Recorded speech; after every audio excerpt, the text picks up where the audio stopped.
Hello，大家好，歡迎嚟到 JY 鬼故事，我係 Justin。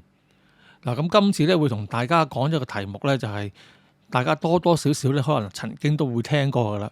咁但係咧，我諗真正會接觸到嘅機會咧就唔係咁多嘅。一個咧就係一個非常之神秘嘅儀式啦，就係冥婚啦。嗱，其實冥婚咧喺個中國人嘅社會裏邊咧就由來已久噶啦。咁咧直接咧可以追溯到咧去周朝咧已經有呢個習俗。咁據聞咧就係曹操咧亦都幫佢咧其中一個咧10零歲就夭折咗個仔咧都辦過冥婚嘅。咁嗱，當時辦啲冥婚咧同而家咧咁啊有好大唔同啦。咁而家我哋平時聽翻嚟嗰啲咧，咁好多時都係即係行個儀式咁樣就算噶啦。咁但係你話去翻當時嗰啲嚟講咧，其實好多時咧佢哋真係會咧就偷咗一啲咧人哋嘅屍體，即係女通常就幫男仔做嘅，因為舊陣時個社會重男輕女。咁就如果幫男仔做咧，咁佢哋就要偷啲女屍啦。咁就通常都會揾啲年青貌美嘅，即係剛去世嘅女仔嘅屍體咧。咁啊，同佢哋嗰邊嗰個死者合葬。咁整件事就得人驚好多嘅。咁亦因為咁樣咧，喺舊陣時嘅社會咧，亦都曾經出現過咧呢啲偷屍嘅呢個職業啊，即係或者係呢類人啦。咁就係咧，當有人需要一啲女仔嘅屍體嘅時候咧，就會咧就揾呢啲人咧，佢哋就去偷啲屍體翻嚟嘅。咁就但係隨住社會越嚟越文明啦，咁呢啲情況咧就已經好少見㗎啦。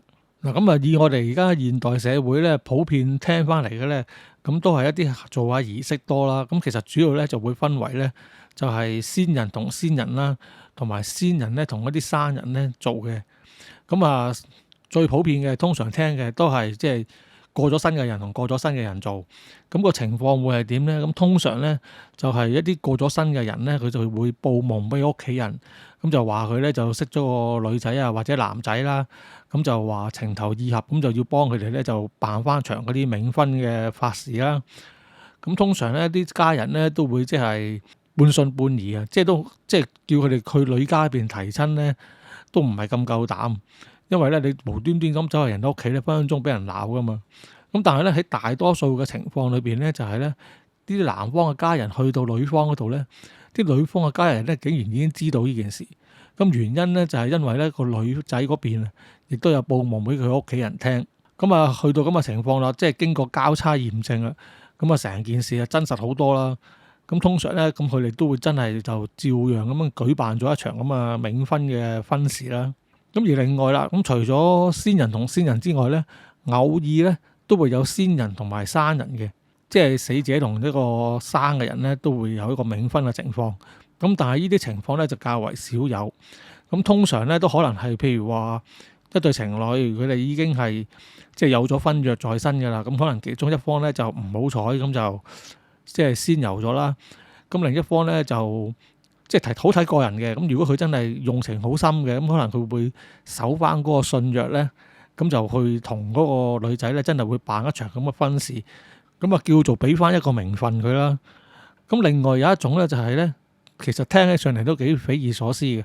咁就係舊陣時啲社會咧，咁可能嗰啲大戶人家咧，無論係男仔啊或者女仔，即係細細個嗰啲人咧，如果身體好弱啊，成日病啊，咁啊驚佢哋咧，即係捱唔住啊，即係養唔大啊。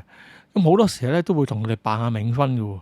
咁佢哋冥婚嘅目的咧，就係其實希望咧，即係佢哋另外嗰一半啦，即係已經去世嘅另外嗰一半啦，即係辦完呢個法事之後咧，就會咧，咁啊會照顧佢哋嗰個仔女啊，咁啊希望令到佢哋咧可以平安長大啦。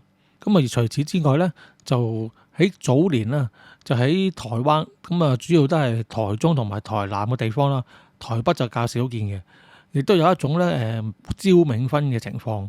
咁佢哋係點咧？就可能通常咧，佢哋個傳統觀念就係咧，如果一個女仔佢未出嫁就已經不幸就去世啦，咁佢哋咧就認為咧，嗰個女仔咧，因為即係叫做冇主啊，咁變咗咧佢就受唔到香火，咁就會即係變咗遊魂野鬼啊！即係更甚的話咧，可能會變成一啲厲鬼。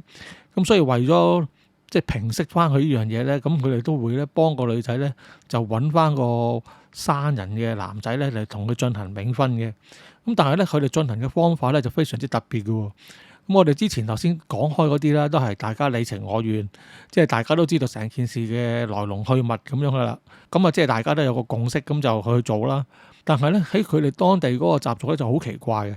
咁佢哋會點咧？佢哋咧就會將嗰個已故嘅女仔嘅頭髮啦、指甲啦、相啦、八字啦，同埋一啲錢就放喺一個利是封裏邊，咁就會就咁丟喺一啲繁華嘅街道嘅地下度啦。咁咧佢哋就等啦，等咧睇下邊個男仔咧，佢哋真係手多啊，執咗個利是封咧，咁佢咧就當咗係咧就係被揀選咗個人，咁咧就會揾佢咧嚟做一場咧嗰啲冥婚嘅法事噶啦。咁當中有好多恐怖嘅故事咧，都係因此而起嘅。而呢個情況最恐怖嘅地方就係咧，個男方咧，因為佢係唔知道發生咩事噶嘛，即係完全都只不過係咧就係即係不由自主地啊，即係自己冇得話事啊，即係就俾人逼咗去要做呢場法事。咁其實都幾無辜嘅。即係如果你諗翻起咧，咁女方嗰啲家人咧，即係其實你揾過個男仔，佢完全都唔知道你個女係邊個，咁你夾硬揾個人俾佢。即係假設你真係所有嘢都係真實嘅，咁就你揾咗俾佢，咁其實又啱唔啱佢咧？咁就呢個都係一個疑問嚟嘅。咁不過當然啦，當地啲人佢哋就覺得，如果你咁啊，即係芸芸眾生咁多人裏邊咧，你會去執呢個利是封咧，咁你咧其實就變咗係一個咧就係被選中嘅人㗎啦。咁當然啦，其實實際嘅情況可能就係邊個黑仔會邊個做啦。不過時至今日咧，呢個情況咧就已經減少咗好多噶啦，咁都亦都近乎絕跡。咁但係都大家小心啦，尤其是男仔啦。如果去到台灣嗰邊咧，真係地下見到有利是封咧，亦都真係唔好執啦。咁講開執利是封啦，咁除咗冥婚之外咧，其實就喺華人社會裏邊咧，或者東南亞啦，即係或者亞洲啦，咁亦都有一個奇怪嘅儀式嘅，就係有啲人咧，如果佢覺得咧自己運氣好差，咁或者有大病，咁就時日無多，咁佢哋就會用呢個差唔多類似嘅方式咧，就揾人去借運同埋借壽嘅。借壽即係借佢嗰個壽命啦，咁都係會將啲錢啊同一啲八字啊、人名啊咁擺喺個利是封度。咁如果邊個執起咗咧，咁佢就會咧就即係借咗佢個運勢啦，或者係咧攞咗佢嘅個壽元啊，咁就會為放利是封嗰個人咧去續命啦。咁當然啦，你執咗利是封嗰個就當然會減壽啦。咁所以咧，大家咧如果基本上咧都要記住啦，即係無論去到邊度都好，地下有利是封咧就千祈唔好多手咧，唔好執啦。咁啊，最緊要都要教埋啲小朋友咧係咁做，因為其實大人就好少會咁做嘅。咁其實通常中招嘅咧都係小朋友啊或者青少年居多。咁亦都不妨將呢件事咧就當係常識咁樣咧講下俾自己嘅朋友啊或者屋企人聽啦。好啦，咁今次咧就講咗好多前言啦，咁就唔阻大家，故事嚟啦。好啦，咁首先要講個故事咧就係新加坡聽眾Jason 提供嘅，因為佢呢個童年而參加咗呢個冥婚婚禮嘅經歷咧，就較為貼近我哋一般聽到嘅冥婚儀式，咁所以咧就首先就講咗呢個故事先啦。嗱，咁話說咧，其實嗰陣時咧大概係1978年左右，咁Jason 大概都係得11、12歲左右嘅啫。咁有一日咧，佢唔知點解咧，就跟住屋企人咧，即係成班屋企人，咁就去到一間嗰啲寺廟嗰度啊。咁就佢一入到寺廟咧，咁就見即係有啲神壇嗰啲啦。但喺神壇前邊咧，就擺咗一張長嘅台打橫擺咗喺度。咁上邊咧就放滿咗啲祭品啊嗰啲嘢嘅。咁另外咧喺嗰個長台嘅兩邊咧，就各放住一張木凳。咁咧當時咧Jason 嘅婆婆咧就坐咗喺其中一張木凳上邊，而另外一邊嗰個木凳咧亦都係坐咗個婆婆嘅。咁你望上去大概50歲到啦。咁但係呢個婆婆咧，Jason 話就係唔識佢嘅，即係未見過嘅。咁另外咧，咁跟住咧就佢嘅舅父咧，就同埋另外一個女仔咧，就突然之間咧，咁就由嗰個廟嘅後邊嗰個內堂咧就行咗出嚟。咁佢就個舅父咧就拎住一個咧男嘅紙紮公仔。咁另外咧有一個咧佢唔識嘅，咁大概係一個20零歲嘅女仔，拎住一個女嘅紙紮公仔。咁跟住之後咧，有個着住道士袍嘅師傅咧就開始咧就同嗰兩個公仔咧就念咒啊，念完咒之後咧就揾啲朱砂筆咧就幫佢哋開光。咁跟住咧個師傅咧就叫佢Jason 個舅父啦，同埋另外嗰邊個女仔咧，咁就拎住嗰啲紙紮公仔，咁就同佢嘅即係婆婆啦，同埋另外嗰個老嘅女人咧就行啲禮，即係叩拜下啦咁樣啦。之後咧就仲講咗一啲佢哋嗰啲鄉下話。咁就其實就 Jason 聽唔明佢哋講咩嘅，咁但係到最後個儀式咧，即係拜咗一輪之後咧，就兩個老人家都即係好似好安心咁樣啦。咁啊各自咧就拎咗啲利是封出嚟咧，就俾佢舅父同埋另外嗰個女仔。好啦，咁當個儀式辦到呢度咁上下咧，咁就略為停咗一停。咁咧就招呼晒阿 Jason 佢哋其他即係一大棚好多唔同嘅親友咧，就一齊入去個廟嘅內堂裏邊咧就食齋。咁嗰陣時咧都開咗2圍台嘅，咁台上面一早咧就已經擺好晒啲齋菜噶啦。咁當佢哋成班人食完齋之後咧，又要走翻出去前邊即係神壇嗰度啦。咁啊跟個師傅咧就再做咗一啲科儀嘅儀式啦。咁佢最後咧就叫人咧將嗰2個紙紮公仔咧就擺落火爐裏邊燒咗佢。咁之後咧成件事咧就其實完結咗噶啦。咁佢哋就可以各自咁樣離開。咁當佢哋咧差唔多離開嗰陣時咧，阿 Jason 咧就聽到嗰個師傅啊就同佢嗰個外婆同埋舅父講啊，就話咧以後即係春秋二祭啊，即係清明重陽咧，你哋就要去即係拜佢哋啦。咁而第日咧，當阿 Jason 舅父結咗婚之後咧，咁啊生出嚟嘅第一個仔女咧，就要認頭先嗰2個即係冥婚嗰2個主角咧，就叫佢哋咧就做契媽同埋契爺。咁啊，即係 Jason 都滿腹疑惑啦。咁到翻到屋企之後咧，就問佢媽咪咁發生咩事咁樣。咁但係佢當時媽咪咧就唔肯講，佢話小朋友唔好問咁多啦，你大個就會知㗎啦。咁好啦，咁啊時間一轉啦，咁又過咗好多年之後，咁啊 Jason 都20幾歲啦。咁於是乎咧，佢有一次醒起咧，咁啊真係佢再問一問佢舅父究竟當日係發生咩事啦。咁啊舅父咧跟住咧就將成件事嘅來龍去脈咧就話咗俾阿 Jason 聽。咁就話説，咁佢外婆咧在生佢舅父之前咧，其實都試過陀咗一個小朋友嘅。咁不過收尾咧就唔好彩就小產咗。咁佢舅父就話咧，就收尾嗰個小產咗嗰個小朋友咧喺陰間咧就都會持續長大啊。咁佢到佢大咗之後咧就話要娶老婆。咁所以咧結果咧就纏住佢嘅外婆同埋舅父2個啦。咁就搞到佢哋身邊咧就發生好多靈異嘅事件啦，即係要煩到佢哋要幫佢為止啦。咁咧就話説當中咧最大一件事咧就係咧，咁佢舅父咧後生嗰陣時咧就好中意參加嗰啲非法賽車嘅。咁佢哋通常就鬥就係鬥電單車。咁試過咧有一次咧喺比賽即係夜晚裏邊啦，咁就佢舅父咧就喺個過彎嘅時候咧就諗住就爬人哋頭啊。咁點知咧就喺佢準備爬頭嗰一剎那咧，佢突然之間咧見到車前面咧就有個淨係得上半身冇下半身嘅男人咧企咗喺度，之後同佢揮手。咁佢舅父見到咁樣嘅嚇一跳啦。咁就因為咁樣驚一驚咧，所以咧就成個人咧就片下咧就成個人炒車咁樣，之後就碌咁啊，即係撞埋咗路邊嗰度啦。咁啊結果受咗重傷啊。咁而同一時間就唔單止佢有事，咁就喺佢頭先佢想過人哋車嗰班前面嗰啲車嗰度咧，突然之間咧亦都喺佢跌低之後咧就接二連三咁樣咧就個個咧都片低晒喺度炒咗車。咁其中有一個佢舅父嘅好朋友咧，就淨係撞到咧當場咧就已經冇咗命。咁而佢舅父啊，雖然叫做冇事啊，咁但係結果咧都住咗足足2個月醫院咧，咁啊先至可以勉強用拐杖行到路，咁啊先至翻屋企裏邊休養。咁而自從呢件靈異事件發生咗之後咧，咁之後嗰個舅父出咗院之後咧，就即係基本上就無論日夜啊，都見到嗰個男嘅靈體咧就出現喺佢面前。咁有陣時就喺個鏡度見到啦，有陣時就喺夢裏邊見到。咁啊總之係搞到佢周身唔安樂咁樣啦。咁好啦，咁後來咧佢外婆知道呢件事之後咧，咁就去揾啲師傅啦。咁啲師傅咧就幫佢查日腳啊。個師傅咧就查到話，佢外婆嗰時後生唔小心小產過一次之後咧，咁就冇同佢處理過其他嘢，所以咧佢就變咗個陰靈咧，就成日都跟住佢哋。咁個師傅就同佢講，佢話而家第一件事咧，你就幫嗰個小產咗個小朋友咧改翻個名先。咁啊，因為咧佢要有名有姓咧，先至可以超度到啊。咁於是乎咁啊，佢哋就幫佢改咗個名啦。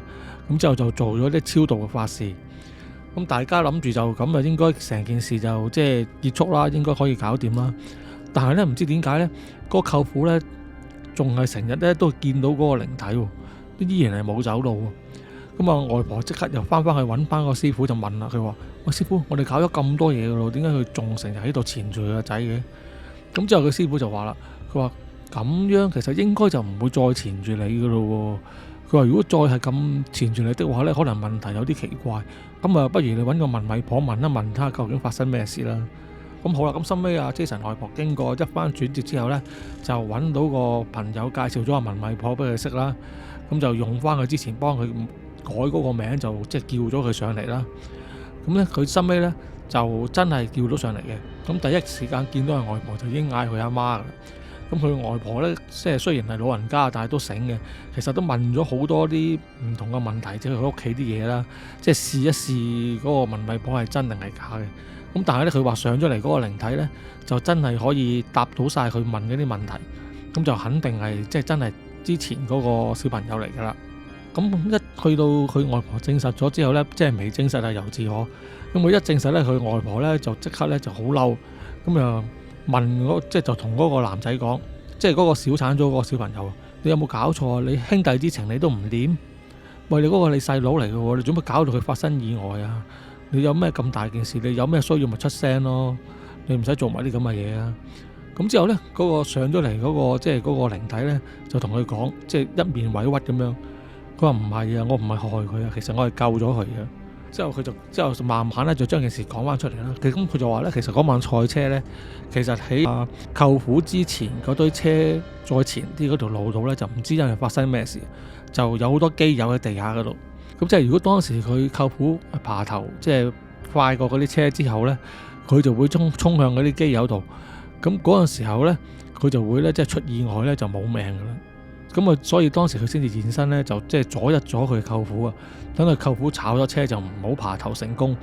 咁結果反而咁樣咧，即係雖然係重傷啊，但係都叫執翻條命就避過一劫啊。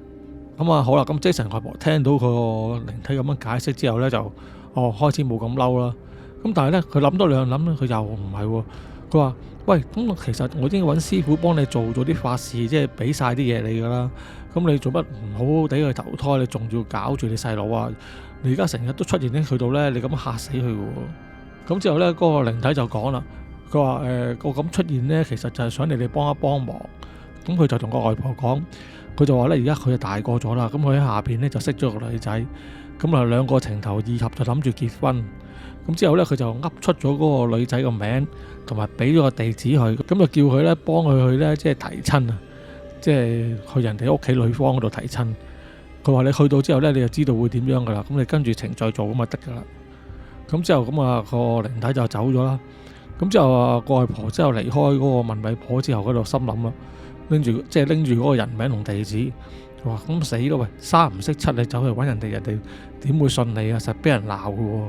咁佢外婆咧首先咧就打聽一下先啦，咁就知道嗰度咧就係馬來西亞馬六甲咧一間嗰啲士多鋪仔嚟嘅，咁都係正正常常做生意嘅一個地方嚟嘅。咁之後佢外婆就心尾諗啦，咁既然即係佢講出嚟，居然真係有笪咁嘅地方，咁冇計啦，咁啊試下揾一日即係走去睇下，咁睇下點啦。咁於是乎咧，佢外婆咧就走到去嗰個士多鋪度，咁就問嗰個士多鋪個老闆問佢。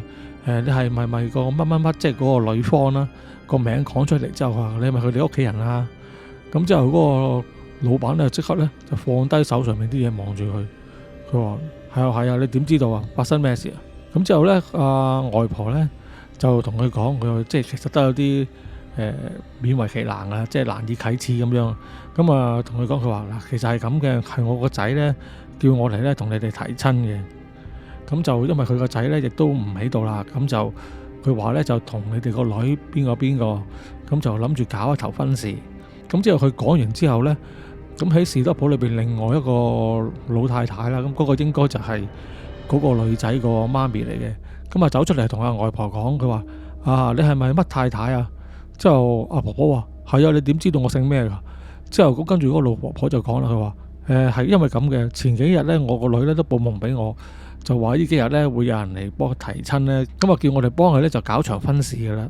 咁好啦，咁即係阿 Jason 外婆都即係同佢哋對得上口啦，即係證明真係有件咁嘅事發生啦。咁於是乎兩家人就坐低埋嚟傾啦。咁就即係佢哋就講翻佢阿婆婆個仔就係唔小心小產啦，而女方嗰邊咧就係個女仔咧就喺5歲嘅時候咧不幸咧就因病去世咗嘅。咁所以咧，咁之後佢哋兩個咧都深信咧，佢哋兩個喺下邊咧就真係即係識咗啦。咁啊情投意合，就諗住結婚啦。咁於是乎咧，佢哋咧就喺度商量咧，就睇下點樣搞一頭親事。咁結果咧就係我哋開頭咧講阿 Jason 細個咧去參加嗰一場冥婚嘅儀式啦。咁而講就奇怪喎，咁啊話說咧，阿外婆佢哋辦完嗰日嗰個親事之後咧，就曾經都發夢就見到咧有個即係佢嗰個大仔啦，個靈體就帶住個女仔咧，就同佢一齊咧就即係叩頭啊，咁樣拜一拜佢，即係好似行婚禮嗰啲咁樣嘅。咁收尾咧佢就咁樣一見到咁樣之後咧就醒咗。咁啊舅父就講啦，佢話自從嗰次辦完儀式之後咧，就再冇見到佢阿哥咧，個靈體咧就再嚟揾佢。咁就一直都安安樂樂到而家啦。好啦，咁跟住落嚟呢，就講第二個故事啦。咁個事件呢，就發生喺台灣嘅。咁話說呢，喺當年呢，就有對兄弟啊。咁個細佬啊叫阿良啦，咁啊同埋佢哥哥啦，咁啊一齊讀緊小學，兩個都係8、9歲到嘅啫。咁有一日呢，咁佢哋就放學啦。咁啊佢兩個呢，就照樣就由學校就行路翻屋企啦，因為就唔係離太遠嘅。咁喺佢哋行嘅路途中呢，就阿良啊，即係嗰個弟弟啊，咁就發現呢地上邊呢就有個利是封喎。咁於是乎呢，佢就好奇怪啦，咁啊走埋去好奇就睇一睇，之後呢，就踎低落去拎起咗上嚟。咁啊一睇，喂，同佢哥哥講，佢話喂，個利是封裏邊呢原來有錢嘅喎。咁之後呢。佢哥哥就話嚇咁樣咁好彩，我頭先我望到，我以為啲人即係攞完啲錢之後唔要抌咗去袋利是封嚟嘅喎，真係估唔到原來有錢喎。咁其實錢就唔係好多嘅，咁你計翻你當香港港幣，你當係即係50蚊、100蚊左右啦。咁啊，佢兩個小朋友咁樣執到呢筆即係意外橫財，當然咧就好開心啦。咁就攞咗啲錢咧，就走去買咗好多零食啊，咁嗰啲嘢就翻屋企食。咁但係其實咧，佢哋當時咧就佢哋唔為意啊。其實個利是封咧，其實除咗錢之外咧，仲有個女人相同埋一啲頭髮同埋指甲同埋啲八字喺度嘅。咁個女仔咧都10零20歲左右啦。咁好啦，咁啊當兩兄弟啊翻到屋企就即係喺咁食完零食之後咧，咁啊好開心啦。點知到咗嗰晚夜晚之後咧，突然之間咧，阿良咧即係個弟弟咧就發起高燒上嚟喎。咁啊，良仔就爹哋媽咪就見到咁樣就奇怪啦，見佢發咁高燒咁啊，初就其實就諗住小朋友有時都會可能即係傷風感冒嗰啲咁嘅情況嘅，咁結果咧就諗住俾啲成藥佢食，應該冇事嘅。咁但係咧食咗啲成藥之後咧都唔退燒，咁佢哋就覺得唔得啦，咁啊要帶佢去睇醫生啦。咁點知咧去睇到醫生嗰度咧，個醫生又話即係個醫生都講唔出佢係即係染咗啲咩病。咁佢只係話覺得可能係啲細菌感染啦。咁我就我俾啲抗生素你食啦。咁就即係唔理佢咩菌，咁就應該一次過殺晒，咁佢應該就會退燒噶啦。咁於是乎咁阿良仔嘅爹哋媽咪話好啊好啊，咁我就俾完錢之後就帶走阿良仔啦，之後就俾佢食藥啦。咁佢話咧食咗藥之後咧，其實阿良仔都係好反覆啊，啲燒咧都係時高時低。咁有時燒得高嘅時候咧，佢就會自言自語喎，佢就喺度話姐姐唔好啊，姐姐對唔住啊，我唔知道噶，你俾次機會我啦，咁樣即係講埋啲咁嘅嘢。咁佢兩公婆咧就覺得可能係阿良仔咧就發燒發得犀利嗰頭啊，咁變咗就有啲胡言亂語咁樣啦。咁就唔理啦，繼續都係諗住食藥可以搞掂啦。咁點知咧，即係食咗藥之後咧，其實2、3日之後咧都係冇好轉，都仍然係高燒不退。咁佢話奇怪啦，咁啊再去睇醫生。咁個醫生都話見到咁嘅情況，佢話其實應該咩病都即係應該退到燒咯，冇理由唔退嘅喎。咁即係佢都一面即係好疑惑咁樣。咁但係話唔緊要啦，嗱你可能啲藥效未得嘅啫，你即係俾啲耐性，你即係食夠一個療程咧，應該就一定會好啦咁樣。咁之後佢哋係離開咗醫務所啦。咁啊，但係阿良仔嘅情況咧仍然都係繼續嘅。咁基本上咧都係病到懵下咧，即係迷迷糊糊咁樣噶啦。咁之後咧，阿良仔父母咧就覺得喂，咁樣應該唔掂喎。咁佢哋咁樣睇醫生又唔得，咁佢哋除咗睇醫生之外，咁試下即係尋求下另外啲方法啦。咁因為佢哋當地啲人咧都好相信即係宗教嘅，咁所以咧佢哋就帶咗佢去寺廟啦。咁就問嗰個廟祝，咁樣就同佢哋講起上嚟。咁之後個廟祝佢哋咧，後尾就話好啊，咁嘅情況可能真係有啲邪病喎。咁就懷疑佢即係可能撞到啲污糟嘢啦。咁就個廟祝話就話唔使驚，我哋幫你起機，幫你問一問祖師，咁就可以知道究竟佢發生咩事噶啦。咁起機嘅意思咧，其實就係台灣啲術語嚟嘅。咁意思咧，其實就佢哋有啲乩童啦，啲乩童就係咧，即係可以通到靈嘅。咁如果起乩的話咧，就係意思就將啲神靈咧就會上咗啲乩童身。咁到時咧，佢哋就可以直接咧就問嗰啲神靈，即係究竟發生咩事啊，或者即係揾佢哋尋求幫助咁樣嘅。咁喺廟裏邊，佢哋真係請咗個神靈落嚟啦。咁於是乎咧，佢阿良仔父母就問啦，即係跪喺度咁樣問，佢話即係我而家個仔咁樣，究竟發生咩事啊？點算好啊？咁嗰個神靈咧就話咧，佢話你個仔咧就唔係撞到啲咩邪嘢，佢而係咧就佢執到人哋嗰啲咧搞冥婚嗰啲啊，即係招冥婚招親啦，我哋叫做。咁啊，佢就執到人哋嗰啲利是封。咁所以咧，而家咧嗰邊咧，即係嗰個女方已經去咗世，嗰個女方咧就纏住佢啊。咁啊，良仔父母見咁嘅情況，佢就想證實一下啦。咁佢就因為帶埋阿良仔哥哥去噶嘛，咁佢就問阿良仔哥哥，我話細佬係咪執咗個利是封？你哋係咪發生咗啲咁嘅事啊？之後佢哥哥就話，即係嗰時其實佢都唔識噶嘛，佢都係得8、9歲到嘅啫嘛。佢話係啊，我哋仲見到裏邊有錢，咁咪仲買咗嘢食添。咁之後咧，佢父母咧就已經即時好嬲啊！佢爹哋已經話：咁我由細到大教咗你哋唔好喺街度執利是封嘅咯，點解你哋係都要執㗎？之後咧就即係已經轉身咧就想即係打佢嗰個仔啦。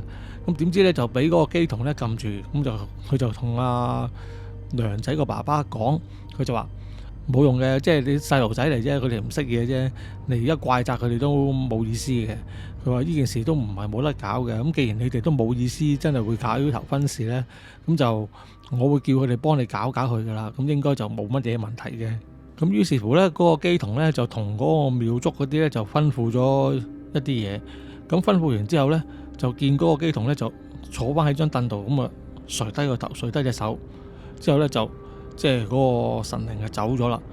咁之後咧，個廟祝咧就整咗啲符出嚟啦，咁啊燒咗啲符，又整咗啲符水俾阿良仔飲啦。之後話同埋佢哋就俾咗啲符啊，叫佢哋拎翻去，就叫阿良仔就即係隨身攜帶咁樣。咁啊真係經過拜完神之後咧，都唔使2日啊，即係當日就阿良仔啲燒咧真係退咗，個人就清醒翻。咁但係咧佢哋問翻阿良仔究竟即係佢病期間講咁多嘢係見到啲咩嘢，嗰啲發咩夢啊嗰啲咧，阿良仔咧就話唔記得嘅，咁就話即係全部都冇印象，咁啊算啦。好啦，咁於是自己日子就係咁樣過啦，咁就一切都風平浪靜，就冇乜嘢嘅。咁啊結果咧就到咗10幾20年之後咧，阿良仔已經大個啦，咁就基本上已經讀完書咧就出嚟做嘢嗰個階段，即係都已經差唔多24、25歲定係25、6歲到噶啦。咁其實咧一切咧都好正常，即係生活就好似嗰個普通年青人咁啦，咁啊好開朗啊咁樣嘅。咁但係咧，咁有一日咧，佢突然之間就發咗個夢，就見到咧有個女仔就10零20歲嘅，喺夢裏邊咧就離遠望住佢。咁佢又奇怪啦，咁啊問個女仔係邊個？咁嗰個女仔咧就冇講嘢嘅，咁啊淨係用啲好怨恨咁嘅眼神咧，咁就望住阿良仔咁樣嘅。咁啊之後良仔收尾咧就即係驚醒咗啦。咁自從咧嗰次發咗第一次呢個夢之後咧，阿良仔咧開始咧就晚晚咧都係發呢個相同嘅夢。咁而發呢種咁嘅夢咧，呢件事咧對阿良仔嚟講咧就即係造成好大嘅困擾啦。咁呢啲直情基本上就搞到佢成個人都冇晒精神啦，即係翻工又冇精神，平時又放工我淨係識得翻屋企又冇乜心機咁樣啦。咁之後咧有一日咧，良仔又係發翻相同嘅夢。咁今次咧嗰個女仔咧就唔係再離遠望住佢啦，咁佢就走埋去，即係行埋去阿良仔面前，咁同佢講，佢話你應承過娶我嘅喎，你唔可以即係反悔嘅喎。咁你而家到底幾時肯娶我啊？咁樣就問佢。之後良仔就話啦，我都唔識你嘅，點樣娶你啊？之後嗰個女仔就唔理佢啦，咁一味咁講，佢話你已經應承咗噶啦，你應承過我噶啦。咁啊良仔咧就喺咁嘅情況之下咧就扎醒咗。咁啊由於佢呢次啊個夢又即係有更加新嘅劇情啦，咁啊於是乎佢又覺得好奇怪啦，應該都即係有啲可能有啲古靈精怪嘢。咁於是乎咧佢就同佢媽咪講話，即係發生咗個咁嘅事。佢媽咪就覺得奇怪啦，佢就話：咦咁樣你會唔會呢排你去咗啲咩地方？係咪惹咗啲咩污糟嘢翻嚟啊？咁啊良仔就話：我都唔知喎。咁總之就即係呢排就成日發咗夢，佢之後琴晚仲講埋啲咁嘅嘢添。咁樣咧，其實因為嗰陣時咧，梁仔固然之間唔記得啦，而佢媽媽咧都忘記咗當日即係利是封嗰件事啦。咁所以咧，佢媽媽就話：佢話冇問題啦，咁不如我哋去即係大廟度拜下，問一問下究竟發生咩事啦。咁於是乎咧，見咁嘅情況咧，梁仔媽咪佢哋又再次成家人一齊走去，即係入去大廟度問下究竟點樣啦。咁當時咧，嗰個師傅咧又再喺度，即係其實已經唔同咗個師傅㗎，佢哋已經搬嚟去咗第二個社區㗎啦。咁就去第二間廟咁樣㗎啦。咁就個師傅就即係又係即係起壇又係起機咁樣問翻啲嘢啦。咁就問翻出件事，咁就話咧，原來當年嗰個女鬼咧，其實咧就並冇因為佢哋做咗嗰啲法事咧，諗住係就此罷休嘅，而係佢哋咧諗住咧，梁仔嗰陣時就太細個，咁等阿梁仔咧大個咧，先至再揾翻佢咁樣。咁所以咧，佢見梁仔而家都差唔多廿幾歲咧，即係覺得時機成熟咧，咁於是乎咧，佢就再翻嚟，即係要同阿梁仔結婚啦。咁之後個廟啲師傅就問翻佢啦，咁佢話：你哋而家點睇先？即係嗱，你可以照搞場冥婚，咁但係如果你真係唔想的話咧，咁我哋亦都可以再諗辦法傾嘅。咁收尾阿梁仔咧就佢哋即係當然即係唔想無端端你三唔識七，你仲要搞場冥婚，梗係唔想啦。咁所以佢都話唔好啊，你幫我即係擺平件事佢啦，我就唔想搞冥婚㗎啦咁樣。咁於是乎個師傅咧就幫佢哋搞啦，咁又係做咗好多科儀法事嘅嘢啦。咁但係咧點知即係佢哋以為已經搞掂咗之後離開咗之後啦，咁梁仔佢哋以為冇事之後嗰晚咧，其實咧即係直接係第一晚佢哋去完廟翻嚟嗰晚咧，梁仔咧又發翻相同嘅夢，即係佢都大劑啦。咁樣之後佢就開始但係因為佢知道咩事啊嘛，咁佢開始同翻嗰個女鬼講啦，佢話：喂，咁其實當年即係我無端端執個利是封，都唔係我心甘情願嘅啫，即係你哋啲人唔知邊個擺咗喺度，即係有心陰我啫。之後個女鬼就話啦，佢話：咁我唔理你啊，即係你執得咧就真係應承娶我，咁你而家一定要娶我嘅。咁收尾梁仔之後話：梗係唔得啦，我唔會娶你噶。咁之後就即係耍手擰頭咁樣啦。咁之後咧就扎醒咗。咁而由嗰日起咧，梁仔咧開始又發翻高燒。咁佢發高燒咧，咁就初咁你正常而家文明，你梗係冇理由即係即刻就諗嗰啲其他嘢噶。咁首先去咗即係睇醫生先啦。咁點知咧睇醫生咧又重複翻佢細個嗰個經歷啦。就啲醫生咧就係開咗啲咩藥俾佢都冇用，都係反反覆覆咁樣咧就繼續發燒。咁於是乎個梁仔阿媽就即係去個廟度啦，就同嗰個師傅講啦。佢話：喂，你哋搞完之後都唔掂喎，而家梁仔都仲要嚴重咗，仲要日日發燒。咁之後嗰邊個師傅就話：咁真係冇計啦，因為咧嗰個女鬼咧怨念太深啊！即係你諗下嗰時梁仔都係得嗰8、9歲，咁佢又足足等咗咁10幾20年，等到佢廿幾歲，即係其實咧佢係一個好執念好強嘅人，即係都唔係話咁易用法事可以請走佢。咁佢就收尾就講咯，就話：咁不如你哋都係幫佢搞場冥婚，當掉咗件事佢啦。咁當初咁個個都唔想噶啦，咁但係因為實際件事咧就冇法子即係擺平啊，咁結果咧就唯有咧就真係做咗一場法事。咁咧其實做咗法事之後咧，咁聽翻阿梁仔講咧，其實就冇乜咩奇怪嘢啦，即係佢燒就退咗啦。咁咧喺夢裏邊咧，佢就成日都會見到嗰個女人咯。但係你話會唔會就話喺平時生活都會又撞到佢啊咁樣咧？就都冇嘅。咁但係嗰個師傅亦都有講嘅，咁佢話其實咧，即係你做咗咧，都唔係一定會有啲好靈異嘅事會發生嘅，咁可能即係純粹可能做咗個儀式咁樣嘅啫。咁不過咧就，既然你做得個儀式咧，有啲嘢就要遵守嘅。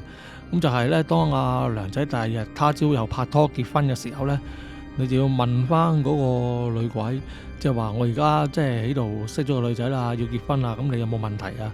即係點樣咧？你都要尊重翻佢咧，要問翻佢呢啲嘢嘅。嗰個老婆咧，你就要當佢係一個二奶咁樣，即係個大婆咧就係之前嗰個女鬼啦。咁而你哋生咗第一個嗰個小朋友咧，個小朋友要叫嗰個女鬼咧做阿媽，咁咧就只可以叫翻佢真正個媽媽咧做即係姨媽咁樣叫佢嘅。咁就結果收尾就佢哋就即係記低呢啲事啦。咁因為當時就梁仔都未拍拖嘅，咁但係咧收尾佢哋真係辦完嗰場冥婚之後咧，咁梁仔咧啲病咧就自然咧咁就好翻啦。咁呢一個咧就係咧有關咧喺台灣度咧執咗利是封之後咧，就咁啊被逼要同一個女鬼搞冥婚嘅故事啦。咁呢個故事咧係由一個婚姻輔導員咧講翻出嚟嘅。婚姻輔導員顧名思義啦，咁佢就係專門幫啲可能如果夫妻間有啲嗌霎啊有問題嘅時候咧，就盡量幫下佢哋，大家調解啦，可唔可以挽救到段婚姻啦？咁有一次咧，就佢有個朋友咧就揾佢，咁佢話咧佢有個 friend 咧就同個男朋友咧，本來就去到談婚論嫁嗰個階段㗎啦。咁但係突然之間咧，嗰個男人咧就悔婚，話唔同佢結婚啦，仲要娶第二個女人。咁就問佢可唔可以叫佢兩個上嚟，即係揾佢幫一幫手，可以幫下。之後咁佢就話咁我平時做係做啲真係已經結咗婚嗰啲夫妻嘅喎。咁如果男女朋友感情呢啲我都未試過，都未必啱嘅喎。咁但係佢個朋友話佢啦，佢話我同嗰個女仔好 friend 㗎，你幫下手啦。其實都差唔多嘅啫，你應該幫到手嘅。咁個輔導員無奈之下就唯有應承咗佢啦。咁好啦，咁到咗就佢哋約定咗嗰一日啦。咁嗰對男女朋友啦，個男仔叫阿迪，個女仔叫 Carrie， 咁就去到嗰個輔導員嘅 office 嗰度。咁樣成件事咧都係個女方即係 Carrie 咧就做主導多嘅。咁就佢就將佢哋嘅情況咧就話翻俾嗰個輔導員聽啦。咁其實嗰個情況就係好似頭先講嗰個情況一樣啦。即係其實本來佢哋差唔多要結婚嘅，但係就突然之間咁個男仔就話唔得，唔可以結婚，就要取消咗個婚約咁樣。咁個輔導員咧，咁於是見咁嘅情況，即係其實個問題嘅症結就喺個男方阿迪嗰度啦。咁我就問阿迪，佢話你可唔可以講下係咩原因，點解你要搞到咁樣咧？咁阿迪咧就同佢講翻，佢話冇啊，我冇嘢補充。咁總之個情況就係咧，我唔可以同佢結婚啦。咁阿迪講到呢度咧，咁阿 Carrie 啊忍唔住啦，由呢度即係已經開始喊啊，又喺度話佢啦，即係你點可以無緣無故又即係悔婚啊，又咁樣啊咁樣啦。唔係咁個輔導員咧都收尾都幫埋口啦。佢話其實係啦，不如如果有咩事你就講出嚟啦，咁大家得個明白啊咁樣。咁之後阿迪見成個情況咁樣的話咧，佢話咁佢就講啦，佢話咁好啦，咁我就講啦。不過你哋唔知信唔信嗱？如果我同阿 Carrie 結婚的話咧，其實 Carrie 係會死嘅。咁我呢個説話一出咧，個輔導員就呆咗啦。咁啊 Carrie 都呆咗喎，即刻就喊都冇喊喎。咁我之後個輔導員咧就問阿迪，佢話你可唔可以講清楚少少？如果你同 Carrie 結婚，Carrie 就會死，點解會有啲咁嘅事㗎？咁之後個男仔就阿迪就講啦，佢話因為咧我要同另外一個女仔結婚，咁嗰個女仔咧就要挾我，如果我唔同佢結婚而同 Carrie 結婚的話咧，佢就會殺死 Carrie。咁之後嗰個輔導員就覺得，咦，你咁樣講出嚟咧，呢件事係明朗化一啲喎。咁即係其實你係俾人要挾緊啦，而且仲係即係話，如果你唔同佢結婚的話咧，佢就會對阿 Carrie 不利啦。咁佢話其實呢件事咧，其實可以報警處理嘅喎。咁之後阿德咧就嘆咗口氣，之後搖搖頭，佢話冇用嘅。咁個阿 Carrie 同嗰個輔導員都一齊話，咁點解啊？咁樣之後阿德咧就講啦，佢話因為嗰個女仔唔係人嚟嘅。咁就佢呢個説話一出咧，又係同頭先一樣咁震撼啦。咁佢又係 Carrie 同個輔導員都即刻呆咗啦。之後咧，阿德咧見既然都講咗開嚟啦，咁就算啦，咁就將成件事即係和盤托出咁樣講晒出嚟，成件事係點啦？咁原來話説咧，阿德好多年之前咧就喺麵包鋪度做工作嘅。咁佢每朝咧都見到一個女仔咧嚟買麵包。咁其實佢對嗰個女仔都覺得即係又合眼緣啊，就對佢有啲好感嘅。有時耐唔中都會聊下佢傾兩句偈啊咁樣。咁但係都係即係只限於話早晨啊，即係今日點啊嗰啲，你又食咩啊嗰啲。咁就唔係話去到好深入嘅。咁佢就直至到有一日咧，阿迪咧就終於鼓起勇氣咧，諗住同個女仔講清楚。咁到個女仔嚟買嘢嘅時候咧，咁佢就照樣係傾咗兩句啦。之後阿迪又都唔夠膽開口。咁收尾到個女仔咧就買完嘢啦，咁就行咗出門口啦。之後阿迪咧就突然之間真係鼓起晒勇氣啦，就叫停咗個女仔。佢話你等一等。之後佢就喺嗰個麵包裏邊個櫃台度轉彎走出嚟咁樣啦。咁嗰個女仔行咗幾步，望住阿迪睇下佢發生咩事啦。咁而就喺呢個時候咧，有一架車咧就失控啊。咁佢就鏟咗上行人路嗰度。咁因為嗰個女仔咧，佢顧住望阿迪啊嘛，咁佢睇唔到隻車衝上嚟噶嘛，咁佢就真係俾架車撞到。咁啊即刻送佢去醫院啦，搶救咗多一段好一段時間，但係收尾都唔得啦，都救唔到啦，咁都嗰個女仔都走咗啦。阿的俾呢件事咁樣都幾大打擊啦，咁佢就收尾就冇做嗰間麵包店，咁就費事再觸景傷情啦。佢後尾咧咁啊識咗 Carrie 啦，咁一路上咧都冇乜特別嘅，咁佢慢慢咧其實都忘記咗當日嗰個女仔嗰件事，都開始淡忘噶啦。咁但係咧，當佢同阿 Carrie 咧傾到咧差唔多咧話要談婚論嫁、準備結婚嘅時候咧，突然之間咧嗰個男仔咧就發夢喎，咁就發夢咧喺一個草原裏邊咧就即係好即係唔係好陰森嗰啲嚟嘅喎，係反而係即係陽光明媚啊，即係一個大草原好靚咁樣啦。咁有個女仔咧就背住佢坐咗喺遠方一嚿石度啦。咁阿的就不由自主行去咗嗰個女仔度啦。咁之後嗰個女仔咧擰翻轉個頭咧望向佢，咁原來咧就係嗰日咧俾車撞死咗嗰個女仔嚟嘅。咁阿的就嚇咗一跳啦。之後嗰個女仔咧就好平淡咁樣開口同佢講，佢話係你害死我嘅，所以你要同我結婚，你唔可以同嗰個女仔結婚。如果你同嗰個女仔結婚咧，我就會殺咗嗰個女仔。咁去到呢一度咧，咁阿的咧就喺個夢裏邊咧就扎醒咗啦。咁初初阿的都唔理嘅，即係第一次發呢個夢嘅時候，咁佢覺得可能你發夢乜都有可能㗎啦，咁佢都冇乜擺喺心上嘅。點知阿的咧就接二連三咁樣發呢個夢喎，即係收尾由最初一個星期，譬如一次咁就變兩次，咁就而家近期咧係直情變到晚晚都發。咁就阿的就開始相信咧，呢個就真係並唔係一個夢嚟，而係一個真實嘅情況嚟啦。咁之後收尾阿的就再同阿 Carrie 講啦，佢話其實我哋都係一定要分手噶啦。佢話我過幾日咧，仲要帶嗰個女仔翻去見我爸爸媽媽。呢個時候，阿 Carrie 咧就慢慢開始反應到，即係佢最初就好驚訝啦。咁佢喺感情度都有個執着噶嘛。咁佢又覺得其實會唔會係阿的想同佢分手，即係就求其作個古仔出嚟，即係作到咁古靈精怪咁樣啦。咁佢之後就話阿的啦，佢就話其實你如果想同我分手，你對我有啲咩不滿嘅，你可以開聲啊，你唔好作埋啲咁嘅古靈精怪嘢啊。之後咁個輔導員都話係啊，佢話其實你如果不如你有嘢就大家開心見誠講啦，你如果咁樣作個故仔出嚟就唔係幾好喎。咁呢個時候咧，阿的就即係佢係有啲無可奈何咁就同佢講啦。佢話我作古仔啊，我都想係作古仔啊，但係唔係咧。之後就望住個輔導員同個輔導員講，而家個女仔就企咗喺你隔離啊。之後咁個輔導員就一驚啦。之後阿 Carrie 咧就講啦，佢話你講乜都得㗎啦，你話係就係㗎啦咩？咁而家就喺呢剎那突然之間咧，咁佢哋三個喺個即係喺間房裏邊傾偈㗎嘛。咁上面有啲紙有啲筆㗎啦。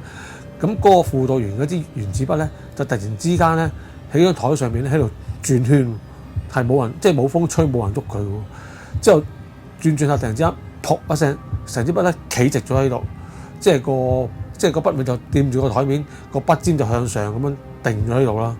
之後同一時間咧，個阿 Carrie 嘅頭髮咧就俾人咧好大力咁樣撥咗一下，成忽頭髮咧即係飛起咗向後咁樣。咁就係呢一下咧，咁就 Carrie 啊同埋個輔導員大家當場都已經再冇聲出啦。見到咁嘅嘢，即係你唔信都唔得啦。即係除非阿的係有超能力嘅啫，如果唔係冇人可以做到啲咁嘅嘢啊。咁喺呢個時候咧，阿的咧仲補充多句嗱，因為咁樣你哋信啦。咁之後就冇啦。咁大家都三個人都相對無言dead air 咗啦。咁嗰個輔導員咧就結果都係幫唔到阿的同埋 Carrie 啦。咁究竟阿的心尾即係有冇再去同嗰個女鬼冥婚啊，或者諸如此類各樣嘅嘢，或者佢同 Carrie 心尾點發展咧？咁個輔導員就唔再知道啦，因為佢哋都冇再上嚟揾佢。咁而我哋可以知道嘅咧個故事咧，其實就發展到呢度咧就完咗啦。好啦，咁今次嘅故事咧就到呢度。如果大家喜歡呢條片嘅咧，麻煩你哋點讚啦、留言啦，同埋分享俾你哋嘅朋友。記得訂閱同埋撳埋隔離嗰個鐘仔。咁如果我哋有新片咧 ，YouTube 就會通知你噶啦。同一時間咧記得 follow 我哋嘅 Facebook。好啦，咁今次節目係咁多，我哋下次再傾過，拜拜。